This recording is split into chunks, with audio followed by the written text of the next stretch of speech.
Muito bem, estamos de novo, né? Mais uma vez aqui nós estamos juntos meditando uma palavra e hoje nós vamos meditar sobre fé. Vamos ver o que você entende de fé ou o que a Bíblia pode nos ajudar para conservarmos na presença de Deus e perseverar nesse propósito que nós colocamos no coração de morrermos para este mundo carnal e nascer para o mundo espiritual, deixar de viver o mundo carnal e as suas concupiscências, suas destruições, para viver um mundo espiritual onde agrada a Deus. Porque eu e você, a Bíblia fala assim que é impossível sem fé agradar a Deus. Então uma pessoa que não tem uma fé estabelecida dentro do coração não vai agradar a Deus de jeito nenhum. E o significado mais profundo dessa palavra, sem fé é impossível agradar a Deus. Normalmente as pessoas entendem que a fé que agrada a Deus, pode analisar aí no seu coração, vamos pensar e meditar sobre isso.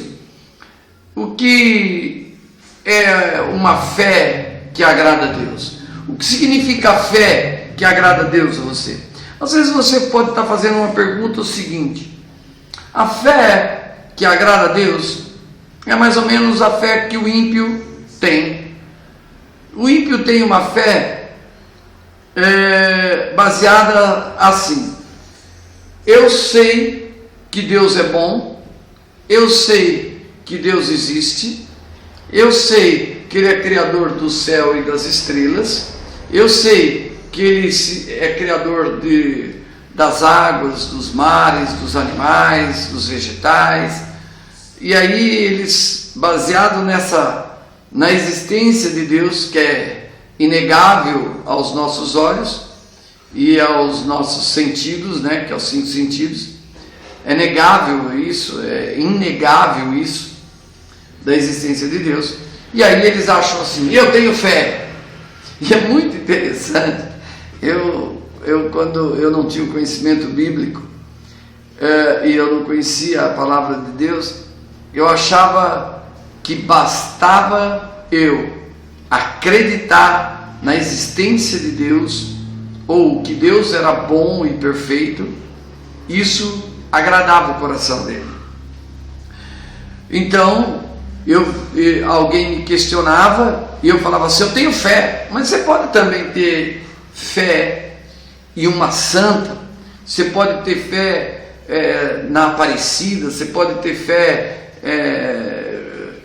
São Judas Tadeus, você pode ter fé em vários outros homens que se intitularam santos. Você pode ter fé porque eles existiram, né? Então nós temos essa fé. Mas o problema não é questionar a tua fé. Eu não estou aqui para questionar a sua fé, a fé no seu coração, porque a sua fé ela pode ser verdadeira e genuína, ela pode ser uma fé muito mais sincera do que muitos cristãos dentro de igreja evangélica. O problema não é esse. O problema é saber se a nossa fé está de acordo com a palavra de Deus, se a nossa fé é o que está escrito na palavra de Deus, e se nós estamos vivendo essa fé. Bom, então eu não vou questionar aqui a tua religião, eu não vou questionar aqui a sua crença e nem a sua fé, mas eu quero levar você ao entendimento de fé, e vou começar a ler alguns versículos que é onde tem que ter a raiz da minha fé. Ela tem que estar estabilizada, alicerçada nesses versículos. Eu vou ler. Se você não orou, você deve orar, porque eu já orei antes de começarmos isso daqui, para não ficar muito tempo na frente da câmera, porque eu tenho 25 minutos para trazer essa palavra. Eu separei alguns versículos aqui e vou contar uma história para você. Está escrito assim, lá em Hebreus capítulo 12, está escrito assim: olhando firmemente para Jesus, o autor e consumador da nossa fé, olhando para Jesus, porque Ele é o autor da minha fé, A qual pelo gozo que lhe estava proposto, suportou a cruz, desprezando a ignomia, o pecado e a vergonha, e está assentado à destra do trono de Deus. Ele fala que esse Deus, para mim, é o meu canal de fé. Então Jesus é o alicerce da minha fé, porque ele é o consumador dela. Olha, veja bem no versículo 3: considerai aquele que suportou tal posição dos pecadores contra si mesmo, para que não vos canseis, desfalecendo em vossas almas. Ele manda para que eu olhe para Jesus, que suportou toda a perseguição e sofrimento, para que eu não seja desfalecido na minha fé, que eu não perca a esperança da minha fé. Olha, continua aí, olha que legal, no versículo 4. Ainda não resistia até o sangue, combatendo contra o pecado.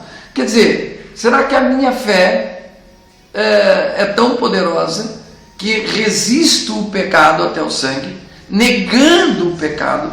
É impressionante esse versículo, que eu posso falar assim: resistir até o sangue significa carne. Será que eu estou resistindo o pecado na minha carne? É isso que quer dizer a meditação. No versículo 5, ele diz assim, no 4, ainda não resistia até o sangue, combatendo contra o pecado. E já vos esquecestes da exortação que vos admoesta, como filhos. Filho meu, não despreze a correção do Senhor, e não desmaie quando por ele fores repreendido, porque o Senhor corrige quem ele ama. Interessante. E açoita a todos o que recebe por filho. Para que ele nos açoita? Por que ele nos corrige? É para a disciplina que suportais a correção. Deus vos trata como filho. Pois que filho há em que o pai não corrige? Pronto. Aí está a nossa meditação. Deus está falando que corrige todos aqueles que ele ama. Por exemplo, eu lembro de uma história, eu quero contar para vocês. Eu quero que vocês fiquem bem descontraídos nessa história e nessa meditação de hoje, porque hoje é um dia muito tranquilo para mim aqui em casa, e eu vou poder conversar com você. Olha, eu me lembro de uma ocasião que o meu filho, Renato, mais velho, ele tinha mania de ir para a cozinha, e ele ficava na cozinha, e nós tínhamos muita preocupação referente a isso, porque ele podia se queimar com alguma água fervendo e acontecer algum acidente com ele. E realmente um dia a Vera Márcia a minha esposa estava na cozinha, e de repente nós ouvimos um barulho. Ela não estava na cozinha, e o Renato entrou, e nós ouvimos um barulho, e o Renato abaixou a tampa do fogão e subiu na tampa do fogão para ver o que tinha em cima. Por sorte, não tinha absolutamente nada em cima do fogão. Então o fogão caiu sobre ele e não machucou, glória a Deus por isso. Mas se tivesse uma frigideira com óleo quente, uma água fervendo para o café, provavelmente ele estaria totalmente deformado nisso. Que acidente doméstico acontece referente a isso, e nós temos que ter uma certa preocupação referente a isso. Para eu ensiná-lo, e para que isso não venha acontecer de novo, era necessário então que eu mostrasse o perigo daquilo. De que forma? Aproximando ele até o fogo, pegando uma panelinha que estava quente. Era isso que um amigo meu fez. Coloca-se a mão da criança perto da panela quente, mas não para queimar e nem formar ferida, mas para ver que aquele objeto do alvo da sua curiosidade poderia trazer danos a ele. Então ele sentiu que queimava, as suas mãos, e aí não punha mais a mão ali naquele lugar, porque via aquele lugar como um lugar perigoso para ele. Entendeu agora? Eu estava odiando meu filho quando fazia isso, eu estava castigando meu filho quando fazia isso, ou eu estava disciplinando para que ele não sofresse a consequência de uma ação que para ele poderia ser inocente e no final poderia lhe trazer grandes prejuízos, assim como foi o fogão caindo sobre a sua cabeça. Entendeu agora? Nós não fazemos isso para castigar os nossos filhos, nós corrigimos os nossos filhos por amor. Nesse trecho de Hebreus, Deus fala exatamente que filho que o pai não corrige aquele que ele ama. Então Deus corrige todos aqueles que ele ama. E às vezes nesse tempo de correção nós não conseguimos entender. E eu peguei um livro que particularmente eu gosto muito para estarmos meditando sobre isso, que é um livro da Bíblia. Esse livro é o livro de Abacuque. Abacuque, no capítulo 1 de Abacuque, se você for ler lá o capítulo 1 de Abacuque, Abacuque tem uma conversa com Deus, um diálogo com Deus, porque ele não entendia que a tribo de Judá estava sendo prisioneiras dos caldeus, sendo levado em prisão dos caldeus. E Abacuque era um profeta levantado por Deus para pregar aos remanescentes, aqueles que haviam ficado ali naquele, ou que estavam retornando do cativeiro, eles estavam retornando para a reconstrução de Jerusalém, ou estavam ali dentro mesmo, naquele tempo histórico, onde Abacuque era levantado para mostrar para os Israel que eles foram parar como escravo dos caldeus e sofreram toda aquela perseguição e sofrimento, e estavam trabalhando ali de escravos. Eles estavam sendo corrigidos. Por quê? Porque eles eram um povo separado por Deus para viver em santidade, e de repente eles se contaminaram com os outros povos da região, casando-se com mulheres estranhas e tendo famílias, e eles largaram da santidade de Deus. Santidade significa separado, e eles estavam sendo separados de todas as nações, porque Deus havia prometido a eles uma terra onde haveria leite, maná, mel, e seria abundante e fértil aquela terra, e Deus estava dando aquela terra a eles, mas eles se perderam nos desejos do seu coração. Eles acharam mulheres mais formosas e quebraram a aliança que eles tinham com as mulheres da sua mocidade, que está escrito em Malaquias, e deixaram de dizimar e ofertar, deixaram de adorar a Deus, e começaram-se então misturar os deuses estranhos dessas mulheres e colocar dentro do templo, e aonde houve então o castigo de Deus e a correção de Deus, não o castigo, mas a correção de Deus sobre aquele povo usando os caldeus. E Abacuque, nesse quadro, Abacuque não conseguia entender por que Deus usava do ímpio, do iníquo, do cara que não adorava Deus, do cara que não tinha um propósito com Deus, e para puni-los. É isso. E Abacuque então tem um diálogo com Deus. Se você for estudar o capítulo 1 de Abacuque, você vai ver que ele fica indignado de ver como Deus trabalha. Às vezes, eu quero levar você ao entendimento de como Deus pode estar trabalhando na sua vida, e você não entende absolutamente nada, e você vai precisar de uma coisa: da fé que agrada a Deus, que está escrito. Eu vou ler para você. Essa fé está escrito em Abacuque capítulo 2, versículo 4, que é todo o princípio dessa pregação de hoje. A fé que agrada a Deus. Está escrito assim: eis que a sua alma se inclina, não é reta nele, mas o justo pela sua fé viverá. A Bíblia diz que o justo vive pela fé e não pelas circunstâncias. Você não foi chamado para analisar o comportamento de Deus, você foi chamado para viver numa fé que significa, a fé, o significado da fé é exatamente o que está escrito em Hebreus. Ele diz assim: a fé é o firme fundamentos das coisas que você não vê, mas se espera. Então você não vê absolutamente nada, mas espera. Então a fé, na verdade, ela é baseada numa confiança absoluta de Deus. Ora, quando Deus estava punindo aquele povo de Judá, pelo povo dos caldeus, que eram iníquos, pecadores, quando ele estava sendo punido ali, em meio àquela guerra, onde o povo não conseguia entender, o povo não entendia o amor de Deus, o povo não entendia o amor de Deus. Deus queria mostrar para aquele povo que a liberdade deles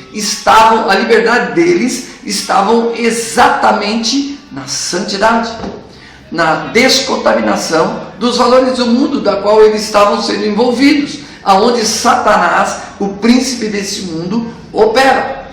Quando nós nos afastamos e vivemos em santidade, Satanás não tem domínio sobre mim. Mas quando eu vivo na iniquidade e compartilho com os valores desse mundo, que é a cobiça, a inveja, os ciúmes, a bebedice, a glutonaria, a prostituição, eu sou destruído. Esse povo estava sendo destruído justamente porque eles se contaminaram dos pecados dos próprios caldeus. Entende agora? E das nações circunvizinhas. Preste muita atenção para você pegar o princípio da correção de Deus sobre as nossas vidas. Olha só, mas mesmo assim, este homem, admirável homem de fé, que era Abacuque, ele escreve no capítulo 2, versículo 1, esse versículo: sobre a minha torre de vigia estarei, e sobre as fortalezas me apresentarei, e vigiarei para ver o que fala comigo, e o que eu responderei a essa queixa. Ele fala: eu não estou entendendo nada. Na verdade, nesse versículo ele está falando assim: eu não estou entendendo absolutamente nada. E aí eu me posiciono numa torre de vigília, e a queixa que eu estou fazendo com Deus, vou ficar aqui quietinho, esperando que Deus manifestasse o teu amor. Nós temos que entender o amor de Deus em primeiro lugar, dentro do Velho e do Novo Testamento. Deus é amor. Quando Deus pede para Moisés, para mostrar, eu estou mostrando agora nesse texto, o amor de Deus sobre os homens. Quando Deus pede para Moisés subir e ficar 40 dias, porque ia falar com ele no monte, quando ele desce, ele encontra Arão, que é o irmão dele, fazendo um bezerro de ouro e idolatrando, e o povo havia se corrompido por idolatria. Ele fica muito irado, quebra as placas da lei, dos 10 mandamentos, ele quebra, e depois, o que logo que vai acontecer? Deus pune aquele povo, destruindo 30 mil judeus, e mata com criança, família, todos eles que estavam adorando, destroem eles, matam todos eles. E o que aconteceu? Sabe o que aconteceu? Aos meus olhos, olhando isso, como que Deus pode ser violento e agressivo de tal forma de matar o seu próprio povo? Não é? Mas tem um princípio que Deus quer ensinar para mim e para você: o amor. Onde você vê amor nisso? Parece um Deus sanguinário? Não, eu vejo o amor exatamente quando Deus eu vou dar um exemplo para você entender melhor. Quando você tem uma enfermidade, você sofre, por exemplo, uma gangrena, né? Fala mais ou menos isso, uma infecção, um câncer no seu braço, na sua mão, e ele começa a subir, e sobe no seu antebraço, e vai subindo no braço, antebraço, vai subindo, certo? O que o médico precisa fazer para salvar todo o teu corpo? Pensa bem. Você começa com uma infecção aqui, e ela está subindo. E o que o médico precisa fazer para salvar o teu corpo? Ele precisa amputar aqui, para que a infecção que esteja nesse lado, ela paralise. Então ele vai amputar exatamente aqui e arrancar essa mão toda para salvar o restante do corpo. Você pode procurar qualquer médico, ele, para salvar o corpo, é necessário que destrua aquilo que está contaminado. Deus tinha um propósito com aquele povo. Era necessário que 30 mil morressem para que houvesse salvação no restante. Entende agora? Quando Abacuque estava pregando, ele estava pregando por um povo fiel a Deus. Ele foi pregar e consolar um povo fiel a Deus, que não compreendia como ele, não compreendia também o trabalhar de Deus. Porque Deus estava corrigindo, porque amava ele. É o que nós lemos em Hebreus. Deus te corrige porque te ama. Às vezes você entra na presença de Deus com o seu caráter totalmente deformado, e Deus vai te repreender, Deus vai te corrigir em meio às dificuldades. Para quê? Para que haja disciplina, para que você não continue num sofrimento errado, mas pegue um caminho da santidade, da separação dos valores, desde os valores internos como dos valores mundanos. Você vai se separar daquele povo. Por isso que em Salmos diz, Salmos 1, que nós não devemos sentar na roda dos escarnecedores e nem pedir conselhos a eles. Entende agora? Nós temos que nos separar e andarmos mediante a palavra de Deus. Para terminar, falta mais alguns minutinhos. Para terminar esta meditação, é necessário que você entenda um propósito no teu coração. Eu vou colocar esse propósito de fé no teu coração. Amar a Deus sobre todas as coisas é viver exatamente isso que Abacuque viveu aqui. Eu vou ler para você. Está escrito assim, um versículo só. 2, está escrito assim, ó. Abacuque, capítulo 3, versículo 17, 18 e 19, 3 versículos. Eles estão escritos assim, e nós vamos meditar sobre esse versículo. Ele está escrito assim: ainda que a figueira não floresça, nem haja fruto na vinde, ainda que o produto da oliveira fale, e os campos não produzam mantimento, ainda que as ovelhas sejam exterminadas, e nos currais não haja gado, todavia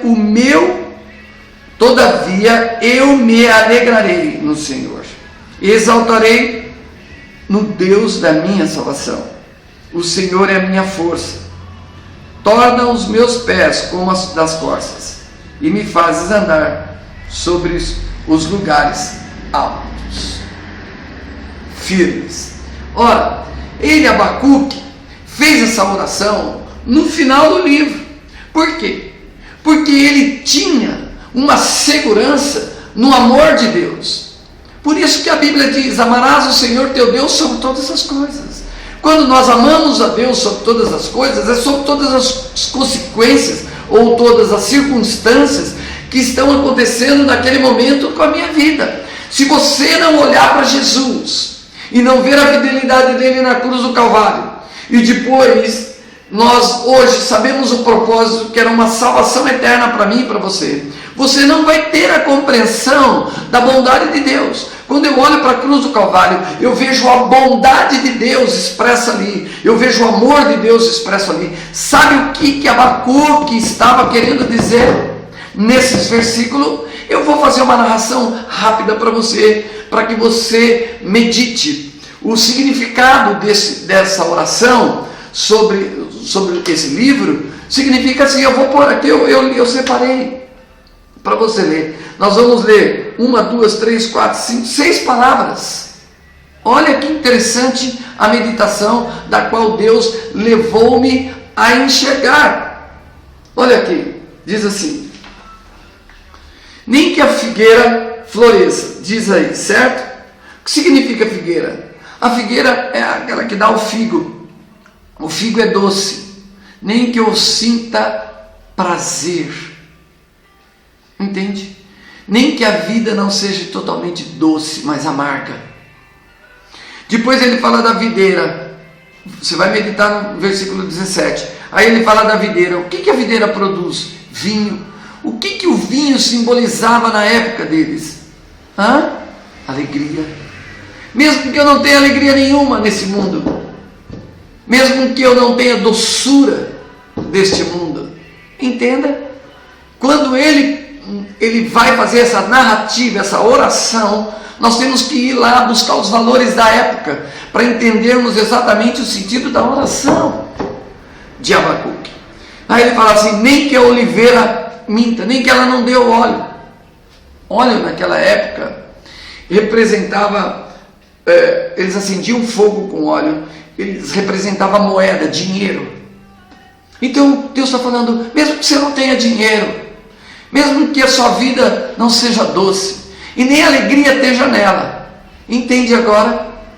Ele está falando, chamando você para viver uma fé sobrenatural, não uma fé natural, mas uma fé sobrenatural. Nós somos chamados para viver essa fé, da qual nós não conseguimos vê-la, mas permanecer na torre de vigília, na presença de Deus. Olha aqui, nem que o campo produza alimento, mantimento, nem que na sua casa não supra, não tenha leite, não tenha comida, não tenha nada. Você tem que viver nessa fé. Então, quando ele leu, ele falou assim: mesmo que eu não entenda nada, mesmo que falte todas as necessidades básicas, eu não largarei do meu Deus, da minha salvação. Entenda agora isso. Ele diz assim: e a ovelha seja exterminada. Sabe o que significa ovelha? Sabe o que eles faziam com a ovelha? Eles pegavam a lã. Mesmo que eu passe frio, mesmo que eu não me aqueça com as lãs das ovelhas, mesmo que eu não tenha coberta, mesmo que eu não tenha teto para dormir, eu não permanecerei fora da presença de Deus. A nossa fé é baseada muitas vezes naquele evangelho que está sendo pregando da prosperidade. Se você não tiver um carro, Deus vai com você. Se você não tiver bem vestido, Deus não te deu a roupa necessária. Se a sua casa falta mantimento, Deus não está com você. É mentira do diabo. Deus está corrigindo e colocando em você um caráter chamado fé, perseverança, confiança, fidelidade. Fé é confiança absoluta num Deus que te chamou para você viver na presença dele. Deus quer que você tenha um relacionamento íntimo de fé. Como que você pode ter fé se Ele não te levar para uma correção que você sinta que Ele ama você? Em meio à grande tribulação, onde não havia absolutamente nada na minha casa, milagres aconteciam. Pessoas que não sabiam e não conheciam as minhas necessidades punham comida na porta da minha casa, sem eu nunca falar. Deus quebrantava o coração daquelas pessoas, e elas chegavam chorando e depositavam. Eu abria de manhã a minha porta da minha casa, tinha comida, cesta básica. Eu fico impressionado de ver pessoas que não eram nem de Deus aos nossos olhos, considerados ímpios. Entenda isso.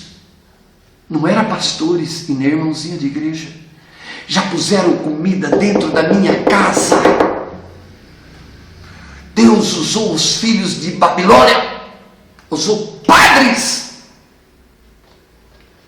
devotos para abençoar a minha vida. Deus faz o que Ele quiser, como Ele fez com Abacuque.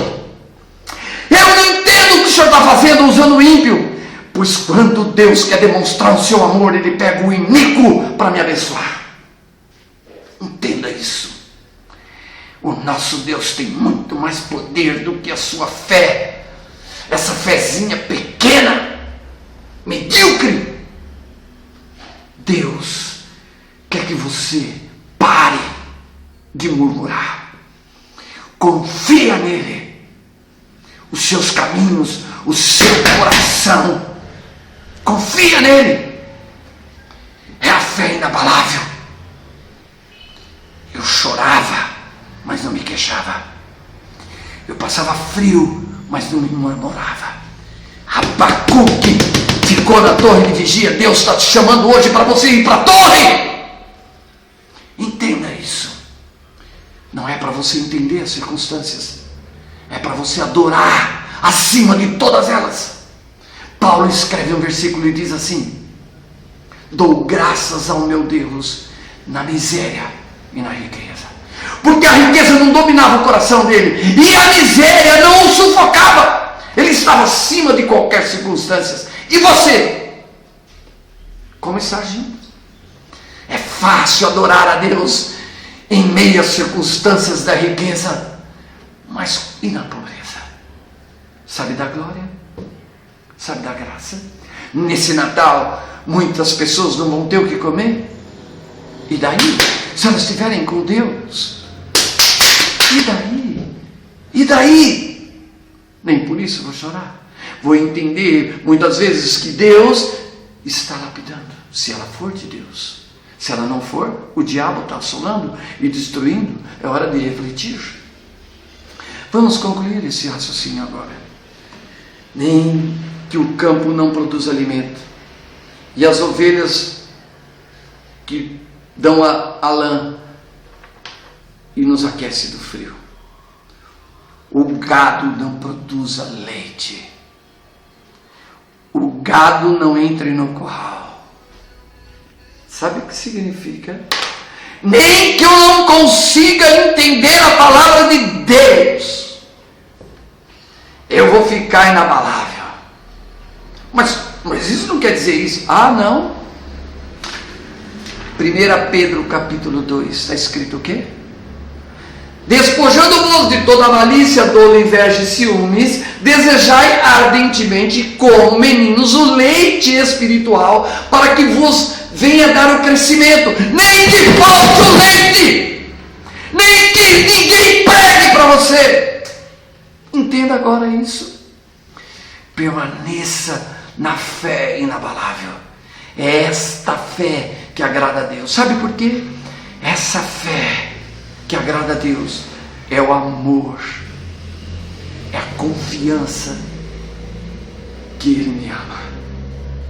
Eu passei por muitas tribulações, por muitas lutas e por muitas guerras, mas Ele venceu tudo em mim. Hoje eu dou graça em todas as coisas, porque estou fortalecido no Senhor. Significa aquele versículo. Entende agora? A minha força está na fé que vence o mundo. É esta fé que eu desejo ao teu coração. Que essa palavra seja penetrada no seu coração. Levante a cabeça, seja um homem de Deus. Não olhe para as circunstâncias. Não deixe Satanás te enganar, porque ele veio para te roubar, para destruir, tirar a palavra e a fé do teu coração. E o amor que excede toda a compreensão humana.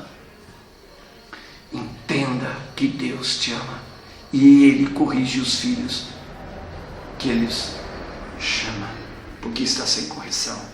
Deus está te corrigindo. Amém? Que esta palavra entre no seu coração e que Deus te abençoe em nome de Jesus. Eu não vou continuar aqui. Eu poderia aqui fortalecê-lo na fé, mas eu não posso, porque você não tem paciência. O meu tempo já se esgotou. Essa pregação normalmente eu faço em 20 minutos, fiz em 35. É isso mesmo.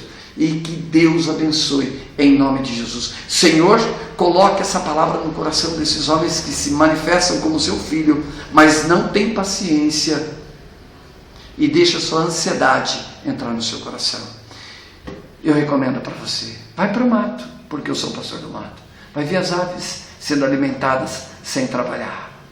E você terá paz no seu coração, porque elas não significam nada para Deus, mas você sim, porque Jesus morreu e entregou a vida dele para a tua salvação. Confie na salvação. Sua esperança está na eternidade, não nesse mundo visível, onde os seus sentidos aproveitam e têm um relacionamento com Ele, mas no mundo espiritual. Que Deus te abençoe em nome do Senhor Jesus. Curve as suas cabeças. Eu quero te abençoar nesta manhã. Senhor, que abençoe cada um que está ouvindo agora, e que quebre todo espírito do engano no coração deles. Em nome do Senhor Jesus, que eles sejam curados por essa palavra. Amém. Amém. Que Deus te abençoe.